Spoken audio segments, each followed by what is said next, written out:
Hello, my name's Christopher Lee, and these are my Fireside Tales.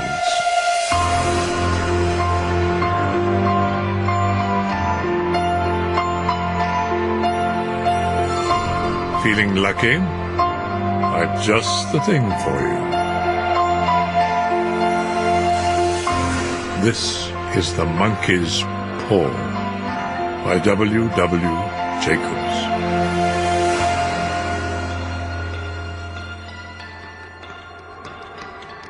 In the small parlour of Laburnum Villa, the blinds were drawn and the fire burned brightly. Father and son were at chess, the former putting his king into such sharp and unnecessary perils that it even provoked comment from the white-haired old lady knitting placidly by the fire. "There he is," said Herbert White as the gate banged.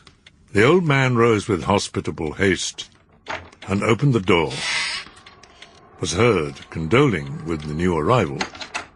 A tall, burly man, beady of eye and rubicund of visage. "Sergeant Major Morris," he said, introducing him. The Sergeant Major shook hands, and taking the proffered seat by the fire, watched contentedly while his host got out whisky and tumblers and stood a small copper kettle on the fire. At the third glass, his eye got brighter, and he began to talk, the little family circle regarding with eager interest this visitor from distant parts as he squared his broad shoulders and spoke of strange scenes and doughty deeds, of wars and plagues and strange peoples. 21 years of it, said Mr. White, nodding at his wife and son. When he went away, he was a slip of a youth in the warehouse. What was that you started telling me the other day about a monkey's paw or something, Morris? The visitor absent-mindedly put his empty glass to his lips and then set it down again. His host filled it for him. "Well, it's just a bit of what you might call magic, perhaps," said the Sergeant Major offhandedly. "To look at, it's just an ordinary little paw, dried to a mummy." He took something out of his pocket and proffered it. Mrs. White drew back, but her son, taking it, examined it curiously. "And what is special about it?" Mr. White took it from his son and placed it upon the table. "A holy man wanted to show that fate ruled people's lives, and that those who interfered with it did so to their sorrow. He put a spell on it, so that 3 men could each have 3 wishes from it." His manner was so impressive that his hearers were conscious that their light laughter jarred somewhat. "Why don't you have 3, sir?" said Herbert White cleverly. The soldier regarded him in the way that middle age is wont to regard presumptuous youth. "I have," he said quietly, and his blotchy face whitened. "And did you really have the wishes granted?" asked Mrs. White. "I did," said the Sergeant Major, and his glass tapped against his strong teeth. "Has anybody else wished?" "The first man had his 3 wishes, yes.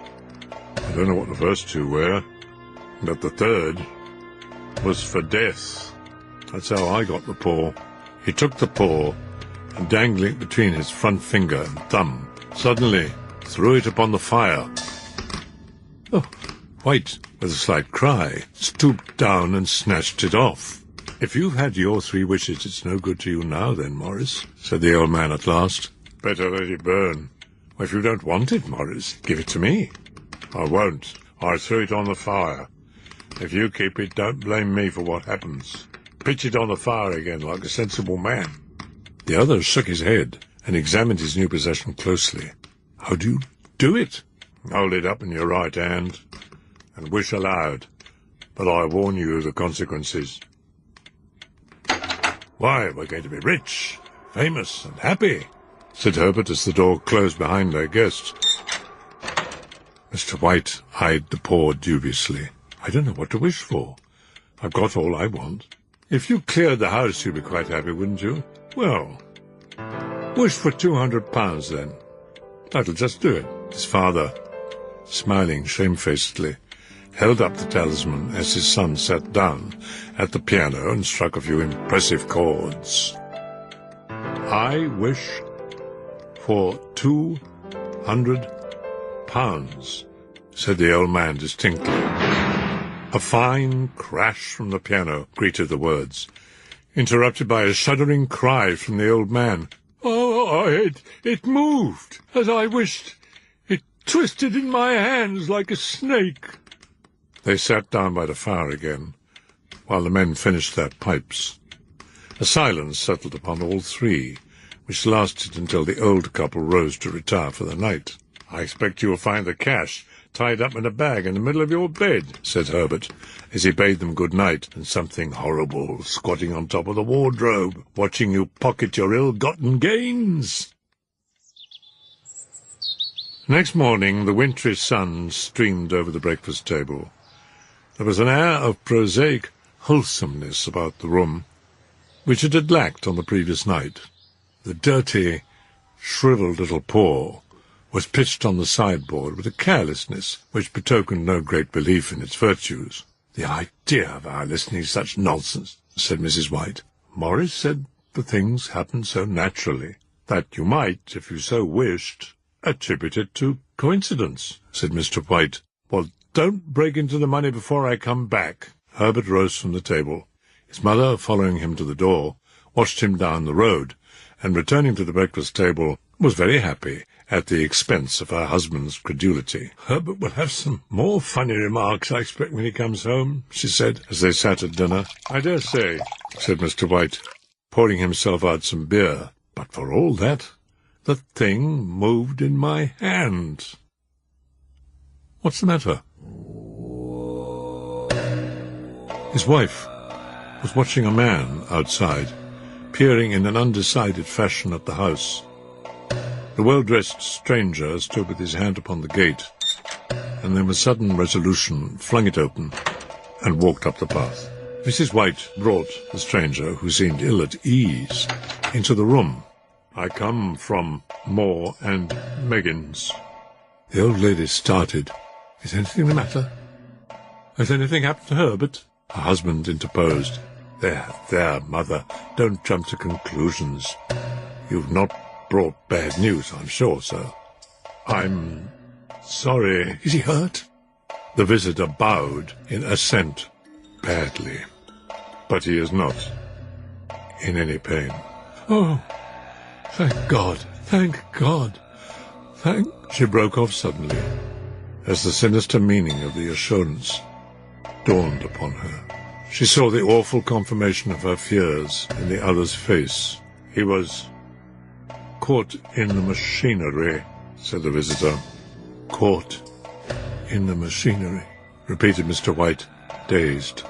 The other coughed and walked slowly to the window. "The firm wished me to convey their sincere sympathy with you in your great loss. Moore and Meggins admit no liability at all, but in consideration of your son's services, they wish to present you with a certain sum as compensation." Mr. White, rising to his feet, gazed with horror at his visitor. "How much?" £200. The old man dropped, a senseless heap, to the floor. In the cemetery, 2 miles distant, the old people buried their dead and came back to a house steeped in shadow and silence. It was about a week after that the old man woke suddenly in the night. The room was in darkness, and the sound of weeping came from the window. "Come back," he said tenderly. "You will be cold." The old woman wept afresh. Her sobs died away. The bed was warm, his eyes heavy with sleep. He dozed fitfully, until a sudden wild cry from his wife awoke him with a start. "The paw! The monkey's paw!" She came stumbling across the room. "You've not destroyed it?" "It's in the parlour on the bracket." "Why?" "The wishes. We've only had one. Go down and get it, and wish our boy alive again." The man sat up in bed. He struck a match and lit the candle. "Get back to bed," he said unsteadily. "You don't know what you are saying. Go and get it and wish." "He's been dead 10 days, and besides, I would not tell you else. I could only recognize him by his clothing. If he was too terrible for you to see then." "How now?" "Bring him back!" The old woman dragged him toward the door. He went down in the darkness and felt his way to the parlor mantelpiece. The talisman was in its place, his brow cold with sweat. His wife's face as he entered the room seemed to have an unnatural look upon it. He was afraid of her. "Wish!" she cried in a strong voice. "It is foolish and wicked." "Wish!" He raised his hand. "I wish my son alive again."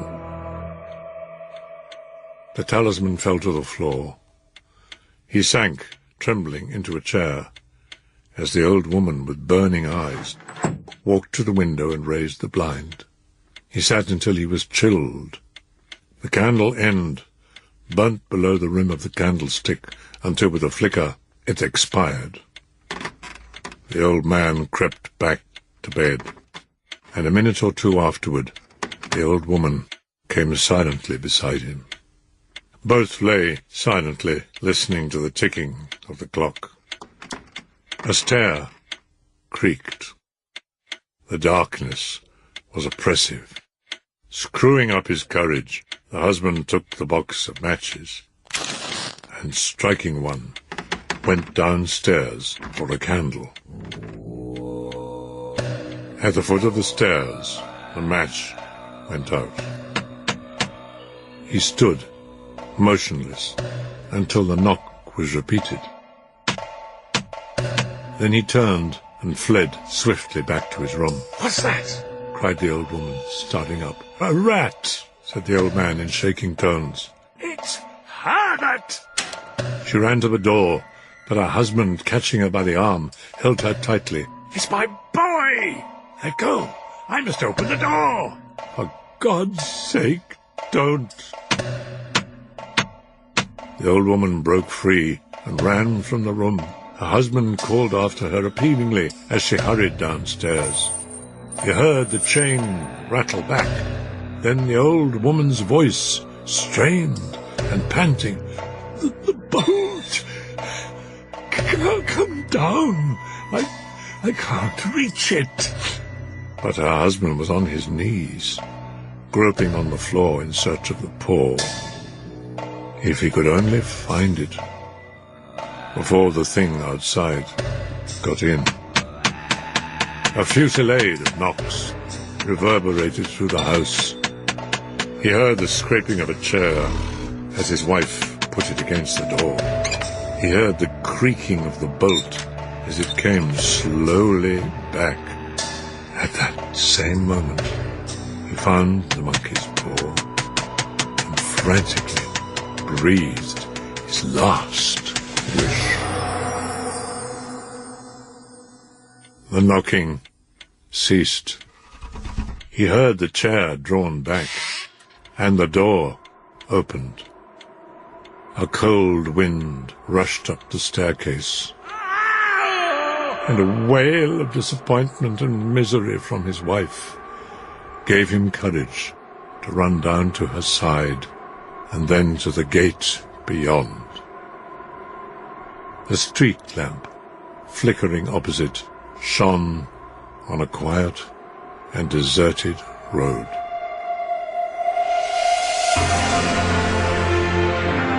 These Fireside Tales are abridged by Tamsin Collison, with music by Chris O'Shaughnessy and produced by Frank Sterling. They are a unique production for Radio 2.